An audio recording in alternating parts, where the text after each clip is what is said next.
ഇന്ന് തന്നെ ഡൗൺലോഡ് ചെയ്യൂ. കാണൂ നിങ്ങളുടെ ഫേവറേറ്റ് ഷോസ്. രഘുവേട്ട, ഈ പറഞ്ഞ ജയിലിലല്ലേ ജീവൻ? അതെ സാർ. ഹരിസാരോടെയും നിത്യയുടെയും കല്യാണത്തെ പറ്റി അന്ന് വീണ ജീവൻ കിട്ടിയ ചൊല്ലിയിരിക്കും സാർ. പിന്നെ ഒരു 5-10 ചെറുനാരങ്ങ കൂടി വാങ്ങിച്ചോ.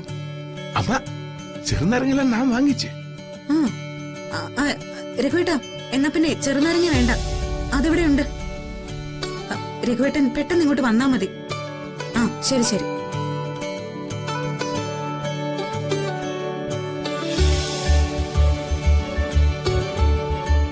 ശരവണ, നീ എന്താ ഇങ്ങനെ നിൽക്കുന്നേ? നിന്റെ ഭാവം കണ്ടാലേ എല്ലാ കാര്യങ്ങളും ചെയ്തു തീർത്ത് വിശ്രമിക്കുന്നത് പോലെ ഉണ്ടല്ലോ. അയ്യോ, അപ്പുറത്തെ പ്രസീതയെ വിളിക്കാൻ മറന്നുപോയി. അവള് നാളെ രാവിലെ കല്യാണത്തിന് ഉണ്ടാവുമോ എന്തോ. അല്ല, ഇനിയിപ്പോ എന്താ ചെയ്യാ? അല്ലമ്മേ, ഞാനൊരു കാര്യം ചോദിക്കട്ടെ. വീട്ടില് വലിയൊരു പന്തലോട്ട് 1000 പേരെ ഒന്നിച്ച് ക്ഷണിച്ചാലും ഒരാൾക്ക് ഇത്രയും തിരക്ക് കാണേണ്ട ആവശ്യമില്ല, അല്ലേ ശരവണ? ഞാനും അത് പാത്തമ്മ. സുജാത മേടത്തേക്ക് ഇപ്പൊ ഒരു ഉഷാർ വന്നിരിക്ക് ഇല്ലമ്മ? ഉമ്മറത്ത് പന്തലില്ല, കല്യാണം ചെറിയ രീതിയിലാണ്. അതൊക്കെ ശരി തന്നെയാ. പക്ഷെ എന്നെ സംബന്ധിച്ചിടത്തോളം നിത്യയുടെയും ഹരിയുടെയും കല്യാണം എന്ന് പറഞ്ഞ എന്റെ ജീവിതത്തിലെ ഏറ്റവും വലിയൊരു ചടങ്ങ്.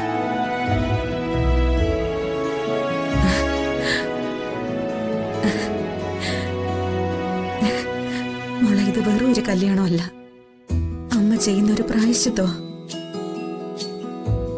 അമ്മ ഒരിക്കൽ നിന്റെ ജീവിതം തട്ടിപ്പറിച്ചതിനുള്ള പ്രായശ്ചിത്തം. ഇങ്ങനെയൊക്കെ പറഞ്ഞ് എന്നെ ഇങ്ങ് വലുതാക്കി കളയല്ലേ അമ്മേ. അമ്മ എനിക്ക് വേണ്ടി എന്തോരം കഷ്ടപ്പെട്ടിട്ടുണ്ട്, ഇപ്പോഴും കഷ്ടപ്പെടുകയാണല്ലോ. എന്റെ ജീവിതത്തില് ഏറ്റവും വലിയ നേട്ടം എന്താണെന്ന് ചോദിച്ചാ ഞാൻ പറയുന്നത് അമ്മയുടെ പേരായിരിക്കും. അമ്മയുടെ മരുമോളായിട്ട് വന്ന കാര്യമായിരിക്കും.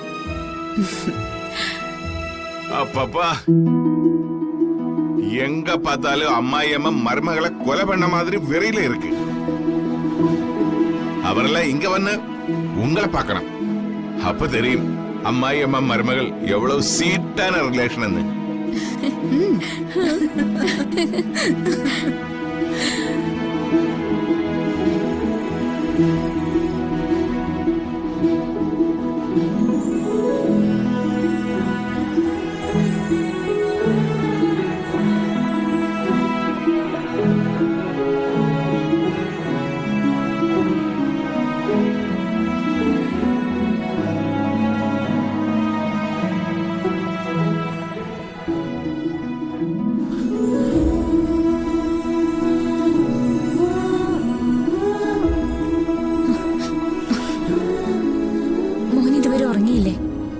നിത്യമ്മയുടെ കല്യാണത്തിന് മുമ്പ് എന്നെ കൊണ്ടുപോയില്ലേ? എനിക്ക് കല്യാണം കാണണം. ഞാൻ അവിടെ ചെന്ന് ഒരു ബഹളം ഉണ്ടാക്കില്ല, കരയാനും നിൽക്കില്ല. ജോലി വിളിച്ച ആ നിമിഷം ഞാൻ കൂടെ പോന്നോളാം. എന്നെ കൊണ്ടുപോവോ? അപ്പൂപ്പനോടും അമ്മമ്മയോടും ഞാനൊന്ന് ചോദിക്കട്ടെ. മനു വിളിക്കുമ്പോ, അല്ല അച്ഛൻ വിളിക്കുമ്പോ ഞാൻ പറയാം എനിക്ക് പോണോന്ന്. എനിക്കും കല്യാണിക്കും വലിയ ആഗ്രഹമായിരുന്നു നിത്യാമ്മയുടെ കല്യാണത്തിന് ഒരുമിച്ച് നിൽക്കണമെന്ന്. ഒന്ന് ചോദിക്കു ജ്യോതി. എനിക്ക് തനിച്ചൊരു തീരുമാനം എടുക്കാൻ പറ്റില്ല. അച്ഛനോടും അമ്മയോടും ചോദിക്കട്ടെ. അമ്മൂമ്മയുടെ അടുത്ത് ഞാൻ ചോദിക്കാം. അമ്മൂമ്മയല്ലേ പ്രശ്നം ഉണ്ടാക്കുന്നത്? വാ, ഇരിക്കും. അമ്മൂമ്മ പ്രശ്നം ഉണ്ടാക്കുമെന്ന് മോൻ ആരോടും പറയരുത് കേട്ടോ. കേൾക്കുമ്പോ എല്ലാവർക്കും വിഷമാവും. ഇവിടുത്തെ വിശേഷങ്ങൾ ആരെങ്കിലുമൊക്കെ ചോദിച്ചാ നല്ല സ്നേഹമാണ്, ജ്യോതിക്കും മോനും ഒക്കെ ഇവിടെ നല്ല സന്തോഷമാണെന്നേ പറയാവൂ. അന്ന് എന്നെ കൊണ്ടാവോ?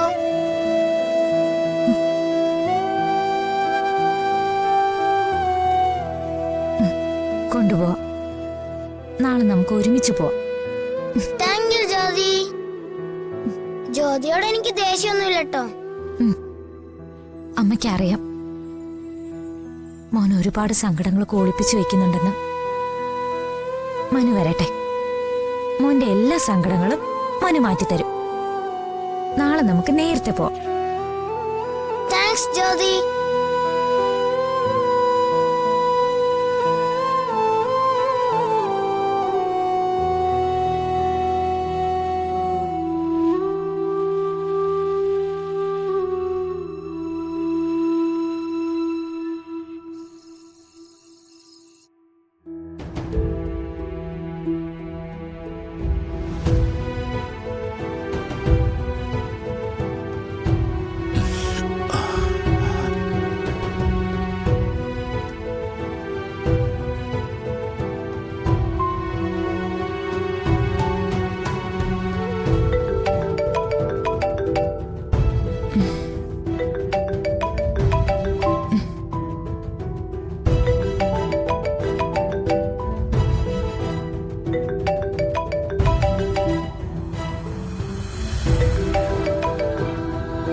ഹലോ,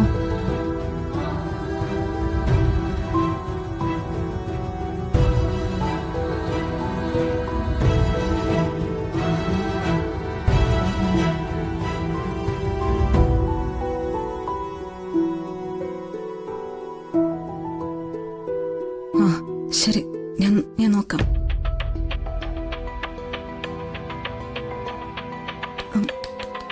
രഘുവേട്ടാ, രഘുവേട്ടാ, എഴുന്നേറ്റ്. എന്തോ എഴുന്നേറ്റ്. എന്തോ എന്താ അത് ഫോണില് ഒരു കോള് വന്നു. എന്നെ ആരെ വിളിച്ചത്? ഉമ്മ, നാട്ടിലുള്ളതേ. എന്തിനാ ഇപ്പൊ ഈ നേരത്തെ എന്നെ വിളിച്ചത്?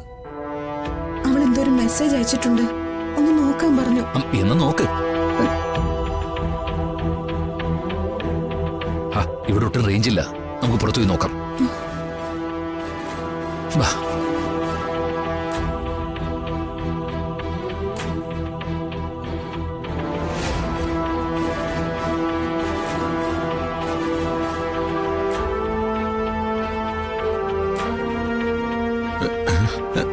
എന്നമ്മാ? നേമം സബ് ജയിലിൽ നിന്ന് റിമാൻഡ് പ്രതി രക്ഷപ്പെട്ടതായി സൂചന. കൊലപാതക കേസിന്റെ വിചാരണയിലുള്ള പ്രതിയാണ് രക്ഷപ്പെട്ടതെന്ന് ഞങ്ങളുടെ ലേഖകൻ റിപ്പോർട്ട് ചെയ്യുന്നു. രക്ഷപ്പെട്ട പ്രതി ആരാണെന്ന് ജയിൽ അധികൃതർ ഇതുവരെ വ്യക്തമാക്കിയിട്ടില്ല. എന്നാൽ പ്രതിക്ക് വേണ്ടിയുള്ള അന്വേഷണം ഊർജിതമായി നടക്കുന്നു എന്നാണ് ഉന്നത വൃത്തങ്ങളിൽ നിന്നും അറിയാൻ കഴിയുന്നത്. ജയിൽ അധികൃതരുടെ അനാസ്ഥയിൽ രക്ഷപ്പെടുന്ന ഇത്തരം പ്രതികൾ സാധാരണക്കാരുടെ സ്വൈര ജീവിതത്തിന് ഭീഷണിയാകുമെന്നാണ് പ്രതിപക്ഷ നേതാക്കൾ കുറ്റപ്പെടുത്തുന്നത്. ഇതിനു മുമ്പും നിരവധി ക്രിമിനൽ കേസുകളിൽ പ്രതിയായിരുന്നു ജയിൽ ചാടിയ ആൾ. പോലീസിനെ കബളിപ്പിച്ച് നടന്ന പ്രതി. രഘുവേട്ടാ, ഈ പറഞ്ഞ ജയിലിലല്ലേ ജീവൻ? അതെ സാർ, ഹരിസാറുടെയും നിത്യയുടെയും കല്യാണത്തെ പറ്റി அந்த வீணா ஜீவன் கிட்ட சொல்லியிருக்கேன் சார்.